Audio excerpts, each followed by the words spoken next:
Aleluia. Você ama o Senhor? Diga um amém bem forte e pode se assentar.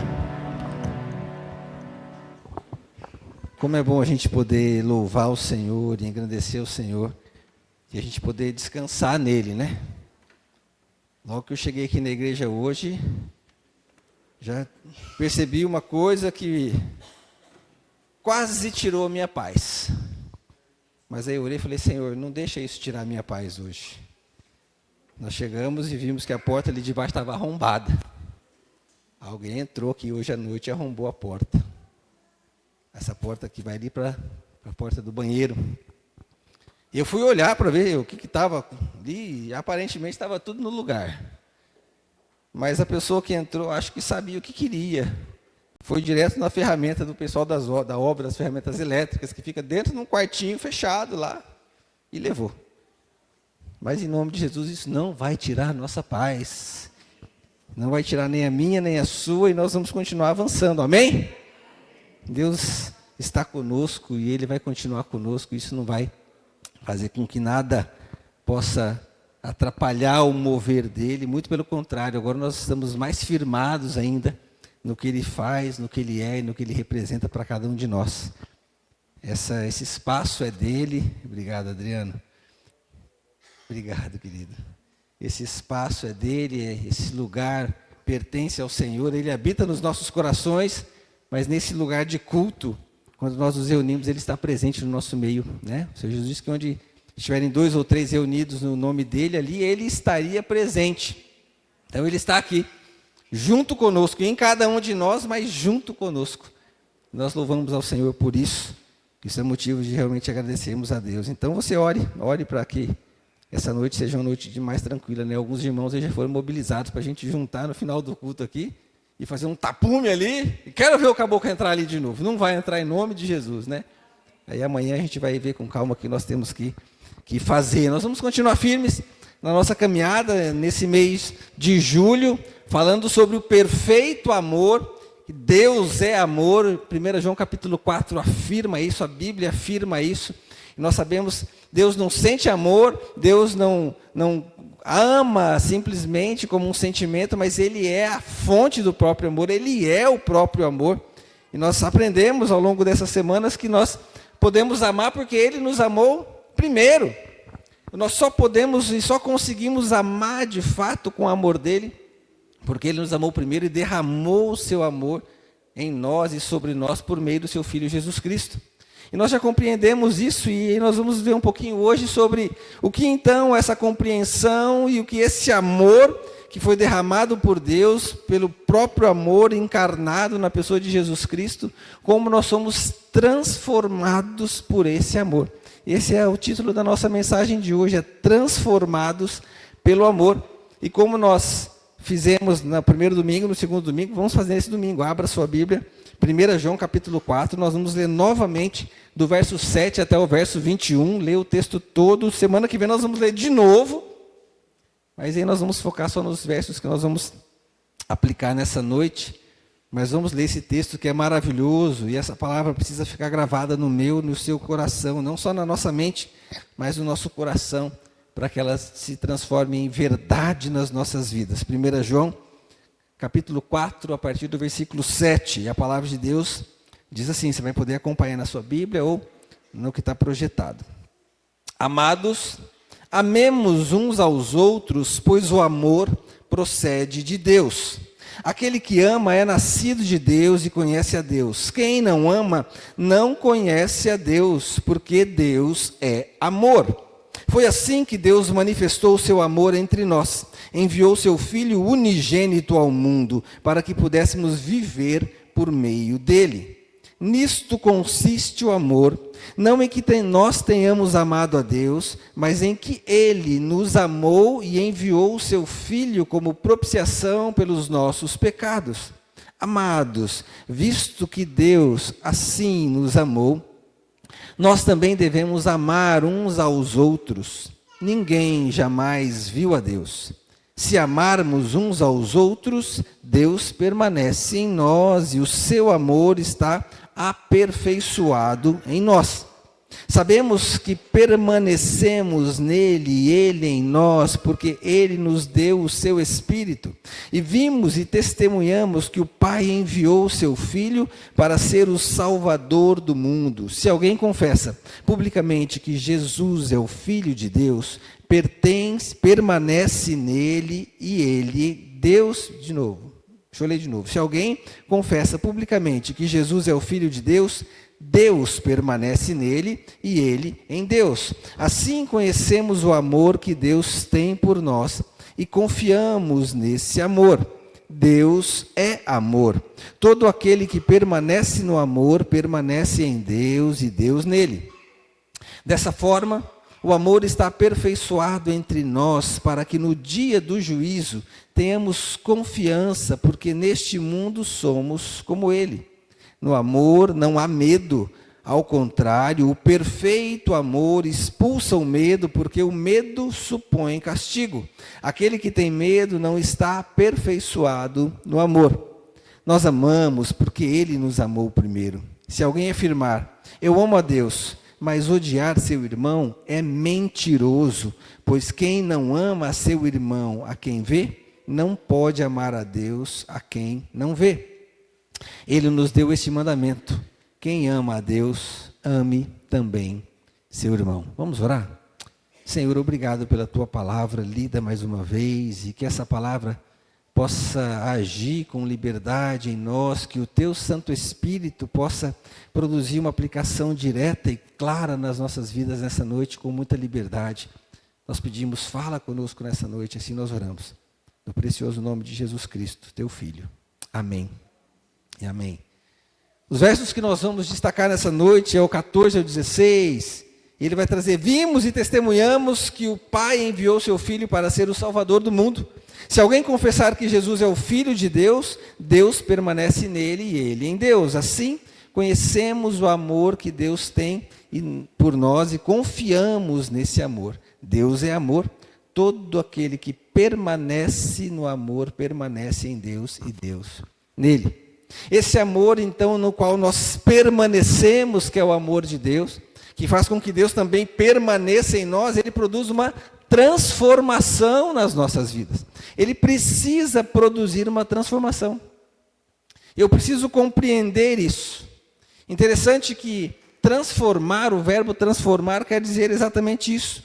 Passar de um estado ou de uma condição a outra. Ou converter-se. Ou ser, então, transfigurado, ou você mudar a sua maneira de ser. Por isso que a gente usa a expressão, eu me converti. Eu fui transformado. Eu era de um jeito, agora não sou mais. Por quê? Porque esse amor se manifesta em mim. E essa transformação, então, é um ato ou efeito de eu ser transformado, mas não por alguma coisa qualquer, não por uma ideologia qualquer, mas pelo amor de Deus que se manifesta em mim através do seu Espírito, por meio da minha fé em Jesus Cristo. É isso que eu preciso compreender. E eu não consigo, então, ser alcançado por esse amor e nada acontecer. Se eu digo que conheço a Deus, se eu digo que fui encontrado por Deus, se eu digo que fui tomado por esse amor, ou alcançado por esse amor, a transformação é algo natural, é uma consequência natural. Não dá para dizer que eu conheci Jesus ou conheci esse amor e continuo vivendo da mesma maneira. Existe um impacto que é irresistível para nós.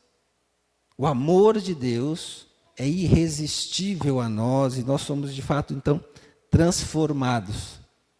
E aí, do meu estágio agora de pecador, de perdido, eu passo então a ser salvo e justificado por esse amor por meio de Jesus Cristo. Você crê nisso? E é isso que nós temos que viver, é isso que nós temos que divulgar, é isso que nós temos que manifestar através do nosso testemunho de vida. Alguém já disse que a pior coisa que um cristão pode ouvir de uma pessoa que não é cristã, que convive com ele, é assim: puxa, você é cristão, mas você é igual a todo mundo. Nem parecia. Ou você é crente, puxa, nem sabia que você era crente. A pior coisa que alguém pode ouvir é isso. Porque todo discípulo de Jesus, todo crente em Jesus precisa mostrar algo diferente de quem está perto de você. Nós não somos iguais às pessoas do mundo, porque nós não somos mais deste mundo. Estamos no mundo, mas não pertencemos mais a este mundo. Amém? Agora nós vamos ver algumas transformações que esse amor produz em nós. E a primeira transformação que eu quero trazer e que o amor de Deus, então, produz em nós é que eu reconheço, é que eu confesso o Filho, eu confesso a Jesus Cristo como Filho de Deus. Versículo 15 diz: se alguém confessar que Jesus é o Filho de Deus, Deus permanece nele e ele em Deus. Eu preciso então compreender isso quando esse amor se manifesta. A primeira reação que eu tenho, ou a primeira mudança que acontece, é que eu então reconheço a minha necessidade de Jesus, reconheço a minha velha natureza, a minha natureza pecaminosa, começa a fazer sentido para mim. Eu começo a perceber então que os caminhos que eu andava não eram os caminhos de Deus, as decisões que eu tomava não eram as decisões melhores que eu podia tomar, os anseios do meu coração, os meus projetos não eram necessariamente aqueles que Deus queria. E eu começo então a enxergar isso, mas é só o amor em mim que começa a mostrar. Porque sem isso eu acho que eu estou fazendo como todo mundo faz, então não tem problema. E um sinal que mostra que a gente pode estar esfriando na fé é esse. É você querer retomar algo ou fazer algo, porque, puxa, está todo mundo, agora a tendência é outra, pastor, agora a tendência é outra, o mundo mudou, as coisas são diferentes, a gente começa então a se conformar com o mundo. A gente viu isso, né? Nós não devemos nos conformar com o mundo. Quarta-feira a gente falou disso. O texto de Paulo aos Romanos, capítulo 12, nós não devemos nos conformar com o mundo, mas nós devemos ser renovados pela transformação da nossa mente. Então eu começo a olhar para dentro de mim, e isso começa a ser revelado, eu começo a perceber então algumas situações, e agora eu começo a ter os meus olhos abertos para coisas que antes eu não percebia, para situações que antes eu não me identificava, e agora eu começo a perceber então a minha real condição de pecador. Eu começo a olhar para dentro de mim e falar assim: nossa, quanta coisa errada eu fazia. Uma das coisas que, quando o Senhor me chacoalha na época que eu fiquei afastado do Senhor, foi isso. A desculpa para eu me afastar de Deus, me afastar da igreja, me afastar da minha família, é que eu queria viver a minha vida. Eu já falei isso outras vezes aqui. Eu não quero viver a vida do meu pai. Eu quero viver a minha vida. Até que Jesus me chacoalha e fala assim: escuta, para de bobagem. Você não entendeu ainda que a sua vida só vai ser sua quando você viver o que eu tenho para você? E aí a ficha caiu. E aí eu comecei a perceber tantas coisas que eu tinha feito naquele período que eu estava errado. E eu precisei então reconhecer, me arrepender, pedir perdão, entender que aquilo que eu estava fazendo era pecado. Você já foi confrontado com as suas atitudes? Você já foi confrontado com esse amor que se manifesta dentro de você? E dizendo para você assim: olha, cuidado, isso que você está pensando, será que é isso mesmo que você devia pensar? Essas palavras que você está usando, será que são essas palavras mesmo que você devia usar? Essas atitudes, esse procedimento, isso que está no seu coração, de fato, é essa vontade, esse anseio que você devia alimentar? A gente começa a olhar, então, para dentro de nós mesmos e a gente não olha mais para o outro. Porque a gente é muito craque nisso, né? A gente é expert nisso. Em encontrar o defeito do outro. E a olhar o pecado do outro. Mas quando eu sou transformado por esse amor, eu olho para mim, reconheço a minha natureza pecaminosa, porque agora eu reconheci Jesus como Senhor, e eu não julgo mais o outro. Eu não olho mais para o outro com a minha justiça própria. Eu começo a olhar agora para mim. Eu não começo mais a medir, ou a me medir, né, com a régua do outro. Então, assim, puxa, isso que eu fiz aqui não é nada, olha o fulano. Ele faz coisa errada. O que eu fiz é muito pouquinho, não é nada, comparado com ele. E o inverso disso também. Às vezes é o orgulho. Eu faço coisa boa. Fulano fez uma coisa mais ou menos, mas eu sou bom no que eu faço. Já aconteceu isso com alguém? Olha assim, nem pisca, né? Para você não dar bandeira se está acontecendo isso. Mas a gente começa então a não olhar mais para o outro do ponto de vista da nossa justiça própria. Paulo, quando escreve aos Filipenses, capítulo 2, verso 3 e 4, ele orienta assim, nada façam por ambição egoísta ou por vaidade, mas humildemente considerem os outros superiores a si mesmos.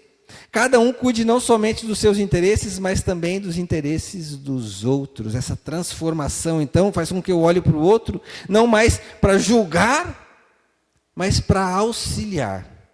Não mais para atender os meus desejos, mas para me colocar à disposição de servir e abençoar o outro, porque esse amor me transformou e eu reconheci Jesus, e Jesus passa a ser a minha referência agora. Eu não olho mais do ponto de vista dos meus erros, mas eu olho do ponto de vista de como eu posso melhorar para ajudar o outro. Eu não reconheço mais o meu mérito, mas eu quero olhar o mérito do outro. Eu quero olhar e ajudar o outro a ser o melhor que ele pode ser.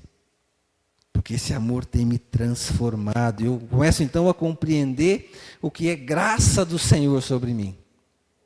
Muitos de nós vivem como cristãos, mas ainda não reconheceram de fato a graça de Deus.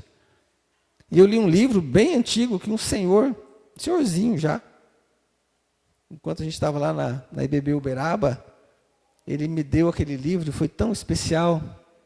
E um livro chamado O Poder Transformador da Graça. Eu não lembro agora o nome do autor, mas é um livro bem antigo, se eu não me engano é de 1970 e alguma coisa.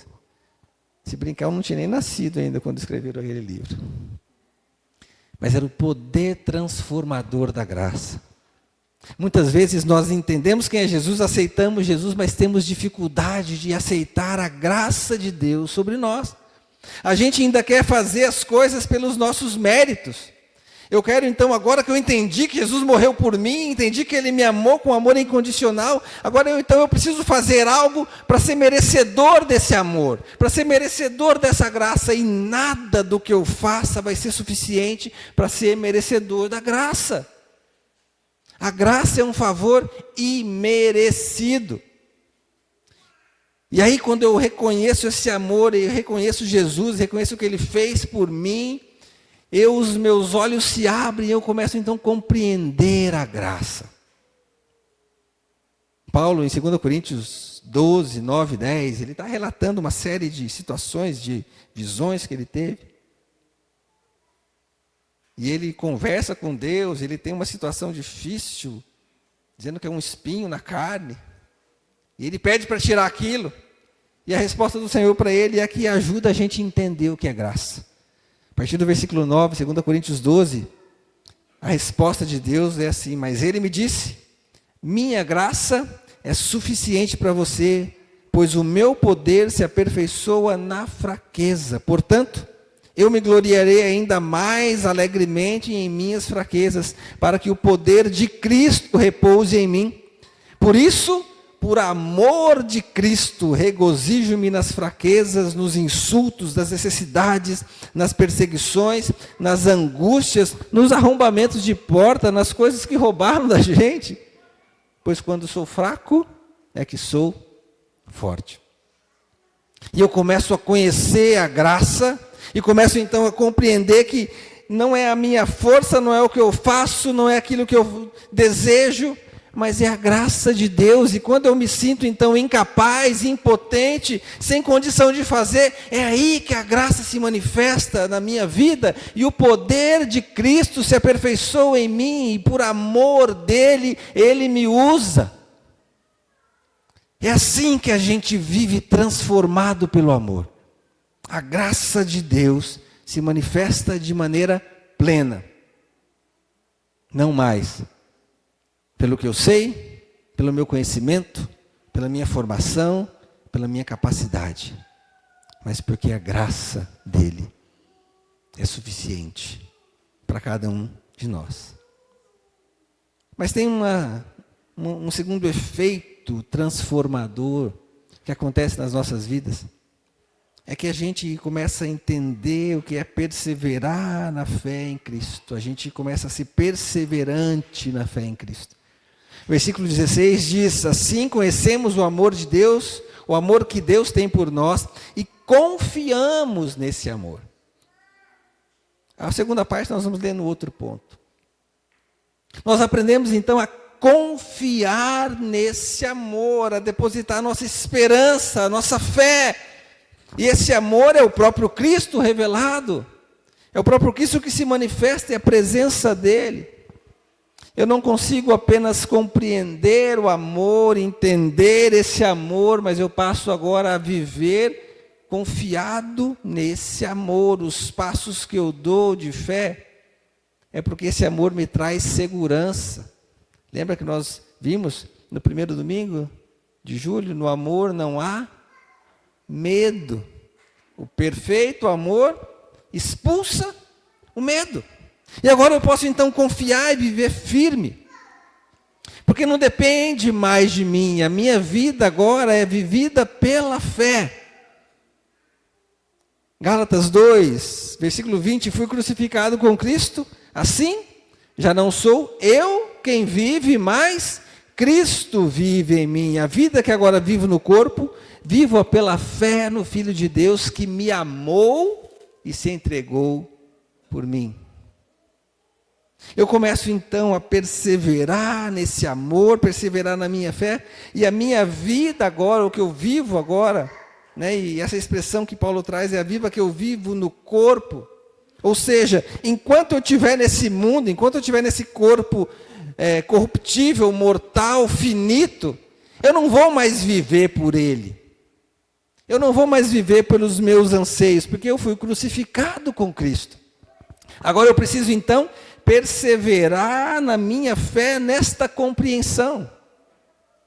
Infelizmente, o que muitas vezes acontece é que a gente, quando encontra Jesus, a gente tem um fogo que arde, que queima e que você quer fazer muitas coisas. Mas com o passar do tempo, a gente vai deixando isso esfriar. E não é assim que tem que ser. Com o passar do tempo, eu preciso estar ainda mais firme, ainda mais perseverante. Eu preciso então viver não mais pelo corpo, não mais pelo que eu sou conduzido da minha mente, dos meus desejos, mas o que tem que se manifestar em mim é a graça e é a minha fé. Eu vivo pela fé, e viver pela fé é viver pela esperança do que está por vir. Não mais pelo que eu posso ver. Não mais pelo que é palpável, não mais pelo que é atingível aos olhos humanos, mas eu vivo pelo que eu não consigo ver. Eu vivo pelo que está para acontecer e eu ainda nem sei o que vai ser. Viver pela fé, viver a expectativa da eternidade. Viver pela fé, viver movido, transformado por esse amor. É viver olhando para o que o Senhor vai fazer na consumação dos séculos. Muitos de nós vivem um problema com a questão de viver pela fé, porque a gente acaba fazendo um que a gente chama de dicotomia. A gente vive o sagrado, mas eu vivo também o profano. Eu estou na igreja, eu estou servindo a Deus, então eu estou num ambiente sagrado, aqui tudo vale. Mas amanhã, quando eu chego em casa e saio para trabalhar, é o meu dia a dia. Ali, sabe como é que é as coisas? A gente não é perfeito, a gente, as coisas não são bem assim. Não é, nós não podemos mais viver assim. Quando esse amor nos transforma, a gente agora deixa de viver pelo corpo, mas vive pela fé. Em todos os momentos, em todas as situações. Aqui no culto, ouvindo, cantando, louvando, mas amanhã, a hora que eu acordar também. Porque tudo que eu faço agora é movido pela presença do Espírito Santo de Deus em mim. Não sou, mas eu quem vivo. É o amor que vive em mim. Essa transformação agora que me move, que me leva a tomar as melhores decisões. E quando eu não tomo as melhores decisões, esse mesmo amor se manifesta pelo Espírito e diz assim, olha, está fazendo errado. Abre teu olho. Cuidado que esse caminho não é o melhor. E aí eu retomo e a fé permanece perseverante na minha vida. As escolhas que eu faço não são mais escolhas naturais aos olhos humanos, não são mais escolhas que humanamente as pessoas entendem. E a gente, quando serve a Jesus, a gente faz umas escolhas meio malucas de vez em quando. Coisas que as pessoas, assim, você não vai fazer isso. Que loucura fazer isso. Mas você diz, não, eu vou fazer.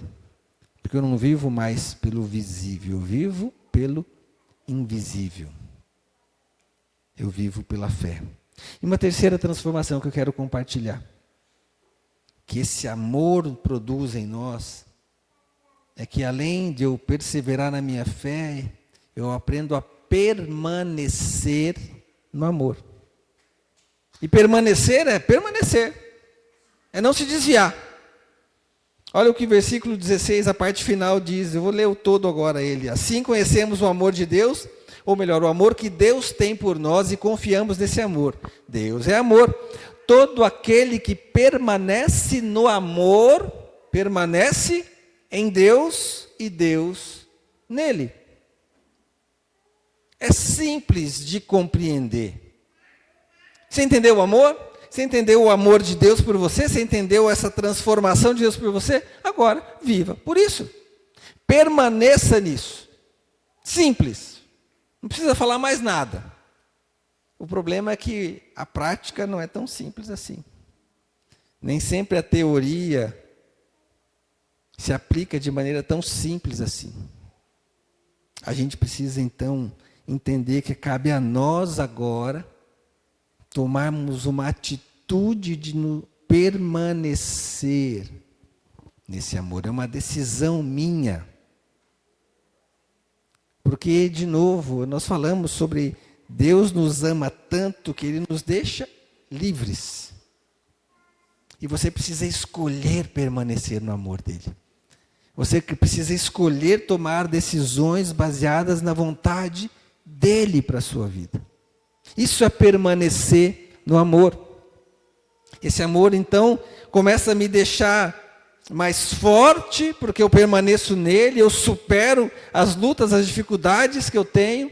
Esse amor começa a produzir uma maturidade na minha vida, não só pessoal, mas também espiritual. E eu preciso buscar essa maturidade.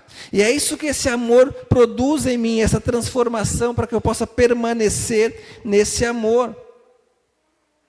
Eu não sou mais vulnerável, eu não sou mais levado por qualquer tipo de influência, eu não sou mais levado por qualquer tipo de ensino ou de doutrina, mas eu permaneço firme nesse amor.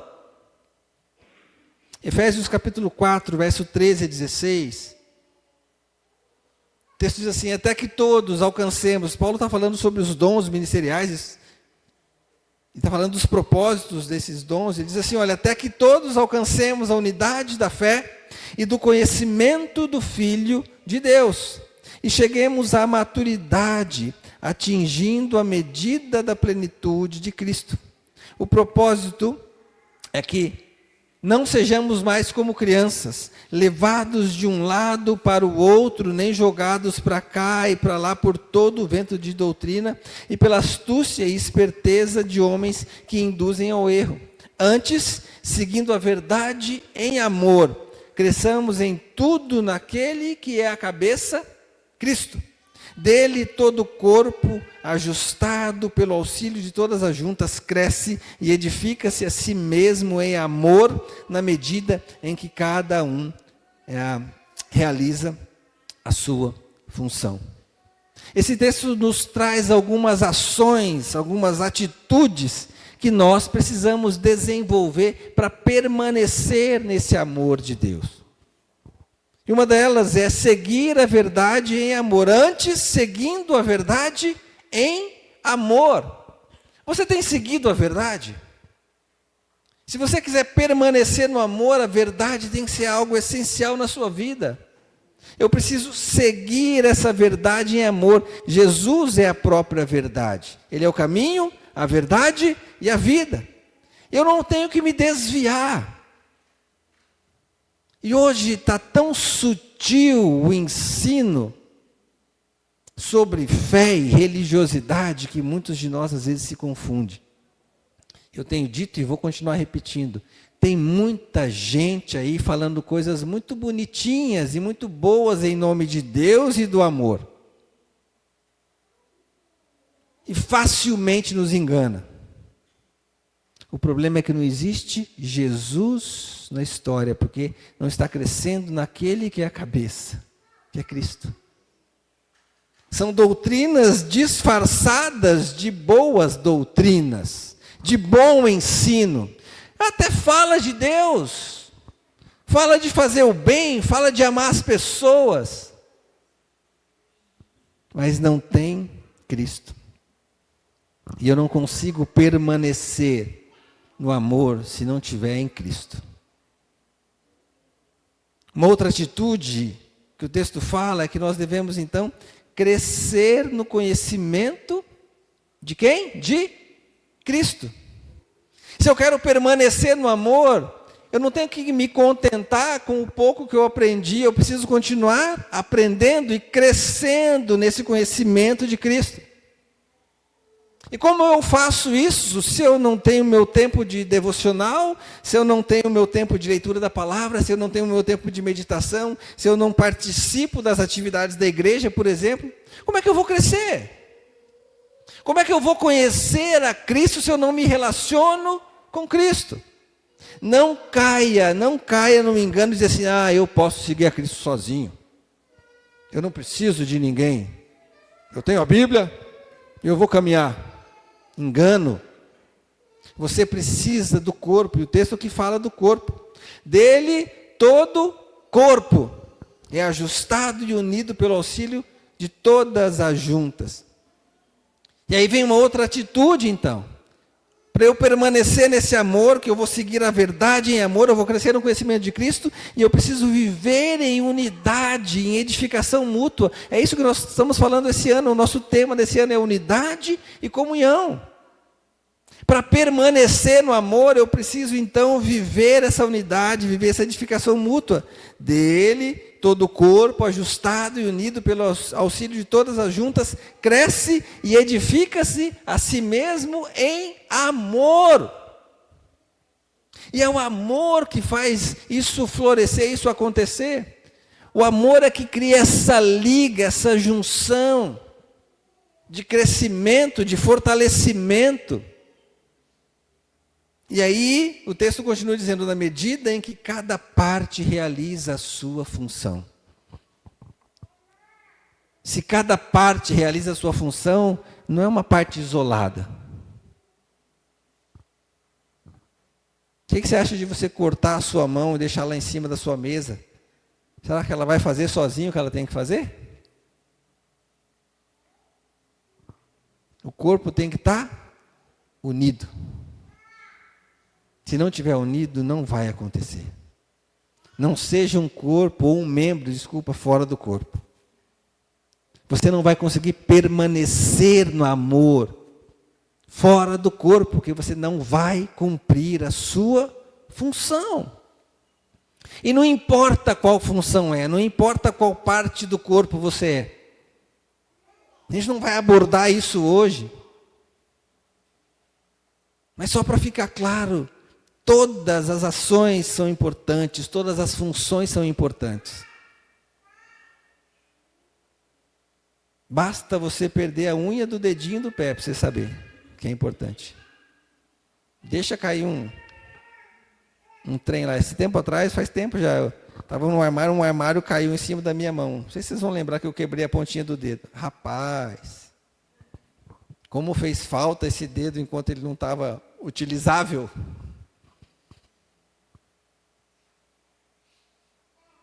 Você não pode ser um dedo quebrado ou fora do corpo. Você precisa realizar e cumprir a sua função. Essa maturidade que o amor produz em nós nos leva então a experimentar tudo o que nós precisamos fazer para permanecer em Cristo. Faz com que a gente então possa compreender essas situações. Nem sempre vai ser fácil, por isso que a gente vai crescendo e amadurecendo. Porque a gente vai compreendendo as diferenças que existem entre os membros do corpo e cada um vai se ajustando à sua função, à sua atividade. E a gente vai superando isso, vencendo isso, amadurecendo, e aí nós vamos compreendendo que é permanecer no amor. Eu queria que a gente concluísse compreendendo que para ser transformado por esse amor, eu preciso me render a Ele. Eu preciso abrir o meu coração para que Ele possa se manifestar. Eu preciso deixar de lado essa arrogância que o pecado muitas vezes produz em nós. Primeiro ponto, eu preciso reconhecer Jesus, eu preciso então abrir mão daquilo que eu achava que era importante, não mais querer viver por mim mesmo, eu preciso permitir que o amor se manifeste em mim, eu preciso aceitar esse amor que é manifestado através da graça, eu preciso me abrir para o Senhor, eu preciso ficar livre dessa busca que eu tenho pelos meus méritos pessoais, achar que eu preciso produzir algo, não, eu simplesmente preciso aceitar o amor e a graça de Deus. E aí eu vou então desenvolver relacionamentos que vão me fortalecer dentro do corpo de Cristo. E a gente tem falado e vai começar a falar ainda mais de relacionamentos de vida discipular, de discipulado, de caminhada junto. Os nossos pequenos grupos estão acontecendo para fortalecer, para ser um meio disso, as nossas células. É onde a gente se reúne, onde a gente fortalece um ao outro, onde a gente experimenta essa mutualidade, essa unidade do corpo. Mas eu preciso me render a isso. E a partir disso, então, viver, trabalhar, fazer a minha parte, não olhar para o outro, que se o outro faz melhor ou pior, faz o que o outro faz, eu acho mais importante ou menos importante. Não, eu vou fazer o que eu preciso fazer. O Senhor distribui essas ações, essas funções, esses dons para cada um de nós, conforme Ele quer. Eu vou te dar uma dica. Você não está satisfeito com o dom que Deus te deu? Peça a Ele. Ele vai te dar outro. Não é? E peça que Ele vai dar, porque Ele dá a todos como Ele quer. A sabedoria, o dom, a habilidade, Ele vai te dar. Agora, ofereça o que você tem. O problema é que a gente quer oferecer o que a gente não tem. E a gente se frustra. Você tem pouco? Seja fiel no pouco. Ofereça o pouco. Porque sendo fiel no pouco, você vai ser colocado sobre o muito. Não é isso que a palavra de Deus diz? Simples, para de bobagem, para de se comparar com os outros. Para de achar que o outro é melhor ou pior. Faça a sua parte e faça bem feito. E você vai compreender o que é o amor. Nós precisamos nos render, amadurecer, crescer, para que a gente possa de fato ser a cada dia mais parecidos com Cristo, tendo em nós o mesmo sentimento que houve também em Cristo Jesus. É esse sentimento que precisa aquecer o meu e o seu coração. Isso é ser transformado pelo amor. Você quer viver isso? Eu quero convidar o pessoal da banda, pode subir. Nós vamos cantar uma música. E o desafio de reflexão que nós temos para essa noite é: você deseja experimentar essa real transformação que o amor de Deus pode proporcionar em você? Pode produzir em você? Você está disposto a deixar o amor de Deus guiar você, a abrir mão dos seus sonhos, planos, desejos, vontades pessoais, dos seus anseios pessoais e permitir que o amor de Deus molde, guie e conduza a sua vida? Você está disposto a experimentar essa real transformação? Não é um entendimento, não é saber do amor, não é compreender o amor, mas é se deixar ser transformado por esse amor. Você quer fazer isso? Nós vamos cantar essa canção. que fala dessa graça que nos alcançou.